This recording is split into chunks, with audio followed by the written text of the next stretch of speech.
Donald Trump has claimed that Puerto Rican leaders are weak and want everything to be done for them in the aftermath of Hurricane Maria. He played down criticism of his administration's response to the hurricane by stating that the military and first responders have done an amazing job. Carmen Yulín Cruz, the mayor of Puerto Rico's capital city, San Juan, had accused the Trump administration of failing the U.S. territory. She said that the White House was killing us with the inefficiency of its response to Hurricane Maria, such poor leadership ability by the mayor of San Juan and others in Puerto Rico, who are not able to get their workers to help.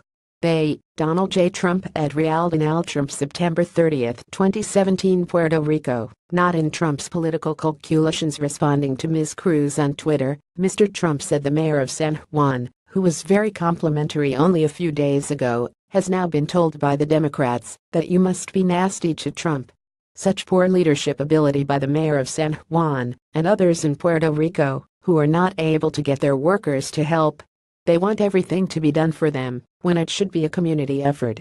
10,000 federal workers now on island, doing a fantastic job. Soon after the president's tweets, Ms. Cruz tweeted photos of herself helping the relief effort, writing the goal is one saving lives. This is the time to show our true colors. We cannot be distracted by anything else.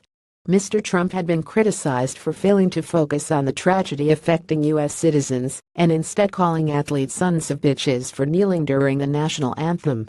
Ms. Cruz said the White House was failing to adequately cater to needs of Puerto Ricans, who are depending on bottled water and ration food from the U.S. federal government.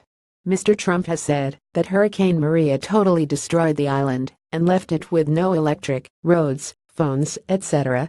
Video Puerto Rico reeling from hurricane damage. The president also tweeted on Saturday fake news CNN and NBC are going out of their way to disparage our great first responders as a way to get Trump. Not fair to FR effort. The fake news networks are working overtime in Puerto Rico, doing their best to take the spirit away from our soldiers and first RS. Shama said he would be visiting Puerto Rico on Tuesday with his wife Melania and would hopefully be able to stop at the U.S. Virgin Islands too.